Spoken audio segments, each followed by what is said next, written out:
ازيكم يا شباب، ان شاء الله تكونوا بخير. حاجه كمان حابب ادردش معاكم فيها. ودي من سلسله دردشه. انه في شعور دايما، خصوصا في كم المعلومات اللي بينزل، اللي موجود حاليا، والتطور السريع والدنيا بتجري والالكترونيكس والاي اي مش كل الحاجات دي. هي بتولد شعور ان انا دايما فايتني حاجه. تمام. وجزء ان انا فايتني حاجه ده دايما بيخليك بتبقى اللي هو أنا فايتني إيه، أنا ناقصني إيه، أنا لو مثلا ما اتحركتش بسرعة كفاية أنا ممكن أتاكل. ماشي. وبيشغل السرفايفل مود، إن هو أنت نفسك بيتكرش، بتجري بسرعة، دماغك دايما زحمة، أغلب الوقت مصدع، عايز أي حاجة، إدمان بقى، سجاير، شاي، قهوة، أيا كان، عشان بس تحس إن هو في، يبقى فيه هدوء شوية. ماشي. وبالمناسبة الشعور ده هو ممكن يخليك تجري وتعوز تاكل كتب اكل، او مثلا تتفرج على فيديوز تسرعها على اتنين او ايا كان. لكنه في الاخر هو بعد شوية لو جيت سألتك على معلومة من المعلومات دي، مم، هي كانت تقريبا في كربسة حصلت. تمام. بعدين بيخلي زي ما قلنا في الفيديو اللي فات، ان هو الرود ماب الطويله دي هو بيخليك انك عايز في شراهه، انا عايز اخش الموضوع ده. في ناس بتخش في موضوع ان هو يدمن للعلم او للمعلومات، وتلاقيه بقى بياخد كورسات كتير قوي بس مفيش تطبيق. ماشي. وحاجه زي دي هي حقيقي هي بتعطل وبتخليك آه، ما انت فاكر ان انا فاكر ان انا ناقصني حاجه او فايتني حاجه، فبيخليك ان انت تحس انه انا فايتني حاجات كتير قوي، انا ناقصني حاجات كتير قوي، انا محتاج اتعلم حاجات كتير قوي، انا عايز اتعلم كل حاجه، انا عايز اعرف كل حاجه. اهدى شويه. طيب. وده انا لما الحاله دي كانت بتجيلي، او لو جات لي تاني، انا بفكر نفسي اهدى شويه. انت فايتك ايه؟ هو مين اللي بيرزقك اصلا؟ يعني مين اللي جايب لك الرزق لحد عندك؟ شطارتك، معلوماتك، خبرتك، رزقك، ده رزقك ربنا كاتبه لك خلاص. ففكرة ان انا اقعد اجري وانا ناقصني حاجة، هي بس بتعمل خنقة، بتعمل احساس بالنقص، بالفقر، بالعجز، حاجات كتير، وتوتر عالي و... يعني مش توتر بس كده، لا، انزايتي كمان، وعدينا. ماشي. فكل التفاصيل دي انت بس محتاج ان انت تقعد شوية. ماشي. تهدى، حاول تتنفس. ماشي. وبعدين ممكن تهدى كده خالص، حتى لو انت مثلا داخل في 50,000 حاجة وعامل مالتي تاسكينج رهيب، ودماغك تفك من بعضها كده، أبسط حاجة دلوقتي تجيب ورقة وقلم، تتنفس الأول مثلا 3 4 5 مرات، تنفس عميق كده وتطلعه. بعدين ورقة وقلم، وأنا دلوقتي إيه المجالات اللي قدامي مثلا؟ أنا هفترض إن أنت في قدامك 50,000 مجال. ماشي. وأنت شغال حتى دلوقتي في مجال منهم، ولكن انت بتدور على فرصة للتطور. طيب ده ممكن يحصل ازاي ويتعمل ازاي؟ هتمسك الورقة والقلم، هتكتب دلوقتي انا بشتغل كذا، او لو انت مش شغال انا حابب اشتغل كذا، المجالات اللي قدامي في 1 2 3 4 5 6، انا مشتت نفسي بينهم، لان بصراحه خايف من 1 2 3، خايف ان ما يكونش في ليا رزق، خايف ان انا اخش في مجال ادرسه وبعدين ما يكونش في شغل، خايف ان انا ما اكونش بحبه مثلا، خايف. اكتب كل القلق بتاعك، اكتبه كده، رصه. ماشي. وبعدين غالبا 90% من القلق ده، يعني انت مثلا كاتب 10 حاجات، ففي 9 منهم هم مش في ايدك، هم بتوع ربنا. ماشي. خايف ما الاقيش شغل، خايف ما الاقيش فرصة عمل مناسبة، خايف كل الحاجات دي هي بتاعت ربنا، هو سيبها على ربنا هيحلها لك. ماشي.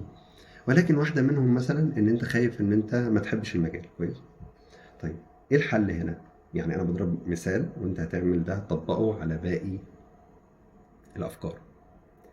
فانت بتبص كده، بتشوف، بتقول والله انا دلوقتي خايف ما احبش المجال، وانا قدامي 6 مجالات. طيب ايه رأيك ان احنا هنخش هندور على كل المجالات دي؟ اول حاجه مثلا تشوف الجوب ديسكريبشن بتاعت كل مجال منهم، ايه الوظائف اللي جوه كل مجال ممكن يكون مختلف.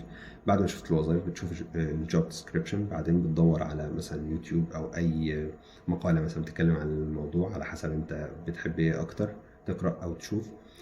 بعدين بعد ما تخلص انت عملت كده زي جداول فيهم الستة، بعدين بتكتب هنا الراجل ده اتكلم عن مميزات كذا، طب ايه العيوب، دور على العيوب. ماشي، العيوب مثلا الناس بتقول كذا. هنا في المجال ده نفس الحاجة، طيب ايه الشغلانة بتاعتي، ايه الجوب ديسكريبشن بتاعتي.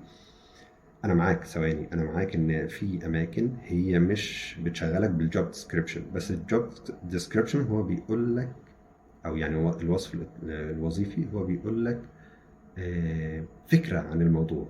ممكن يختلف من مكان للتاني، ممكن كل واحد له سياسة. المهم ان احنا بناخد الصورة العامة اللي بتخلينا نتخيل اللي بيحصل هناك، لان انت لو شغلانة انت مش عارفها او مفيش حد تعرفه هو بيشتغلها يحكي لك عنها، فانت عايز تتخيلها، صح؟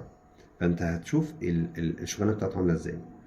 فبعدين بتقعد كده تقول طيب انا عايز ادور على مميزات وعيوب الحاجه دي، في واحده منهم او اتنين شدتك.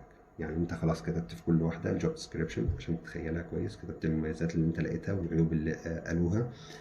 آه، ممكن تكتب كمان الكورسز اللي هي محتاجه، كل واحده منهم محتاجاها. خلاص انت كتبت كل الحاجات دي. بعدين بتقعد تشوف كده انت ميال لايه اكتر. بعد ما انت كتبت بتشوف انت ميال لايه اكتر. كويس. طيب بعد ما انا خلاص قررت ان في اتنين انا ميال ليهم اكتر، هتخش تدور عنهم ديب سيرش بقى، هتقعد تدور اكتر وتشوف المجالات، وبعدين تشوف مثلا ممكن تفتح جزء من كورس كده تشوفه هو بيناسب ميولك او لا. تمام. بعد ما انت خلصت كل الحاجات دي لازم في الاخر تقرر هو واحد بس، هو مجال واحد بس اللي انت هتبدأ ان انت يلا ننطلق. طيب انت حددت المجال الواحد بس ده وبدأت تخش فيه، ايه اللي هيحصل؟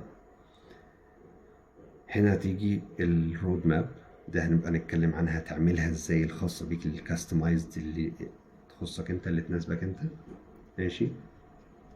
بعدين الخطوة اللي بعدها ان انت بتحط لنفسك زي جدول. هنفترض ان انت فاضي ساعة كل يوم، لا انا فاضي يومين في الاسبوع، ايا كان شكل الرود ماب بتاعتك والجدول بتاعك الزمني بتاعك. وبتبدأ إن أنت تمشي وتدي لنفسك مدة 6 شهور بقى، 9 شهور، سنة، إن هو أنا أفضل شغال على المجال ده بشكل ملتزم، وأقدم على شغل. وأنا مثلا عند مستوى معين أنا بقيت حاسس إن أنا مناسب إن أقدم على شغل. ممكن واحد يقدم أول ما يبدأ يشتغل، ممكن واحد في النص لما يحس بثقة شوية في نفسه يعمل اللي أنت شايفه مناسب. هنبقى نتكلم عن ده بعدين، بس المهم ان انت اديت لنفسك مدة معينة وقت ان انت تشتغل. بس الموضوع كده ظبط معاك. لو هنعمل راب اب قبل ما نقفل الفيديو، فاحنا اول حاجة قلناها ان انت لو عندك كذا مجال، انت الاول قلقان وبتجري، فانت هتتنفس، هتهدى، هتكتب القلق بتاعك ده كله، وهتكتب مثلا لو في مجالات في دماغك هتكتبها. هتبدأ تتعامل مع القلق ده ان هو لو اللي على ربنا وما فيش في ايدك تعمله، نصيبك بقى، رزقك بتاع رب، فخلاص ده على ربنا. هتمسك بس الحاجات اللي هي في ايدك وتشوف ايه الحل اللي انت تعمله اتجاهها. ماشي. فنسهل الدنيا، نخف على دماغنا الضغط شويه، لان دماغنا اصلا احنا محتاجينها عشان نشتغل، عشان ندخلها لها معلومات لو في مشاكل عايزين نحلها في الشغل بتاعنا او ايا كان. فالمهم ده. النقطه الثانيه انت بتحدد الحاجات اللي انت، المجالات اللي انت بتتطلع انك تعرف عنها. بتمسك كل مجال تعمل بحث فيه خفيف، ان انت تعرف هو بيشتغلوا ازاي، ايه المميزات، ايه العيوب، ايه الكورسات بتاعته، شكل الكورسز بتتكلم عن ايه، بتعامل مثلا مع كود، بحتاج ان انا افكر بطريقه معينه، لا انا عايز اتعامل مع ويب انترفيس مثلا او جي اي. فانت بتقعد تشوف الحاجات كده. بعدين اخترت من المجال ده من المجالات دي مجال او مجالين، بتعمل ديب سيرش فيهم، ان انت تخش اكتر، تعرف الكورسز بتاعتك، تعرف الدنيا بتاعتك بتمشي ازاي. وبعد كده هو مجال واحد بس اللي انت هتحدده، هتديله مدة زمنية، هتشتغل جوه المدة الزمنية دي ان انت تحط الرود ماب بتاعتك، تمشي عليها الخطة الزمنية اللي انت حطيتها، وتقدم على شغل فيها، وان شاء الله ربنا يكرمك. بس خلصنا الفيديو، اشوفك على خير ان شاء الله.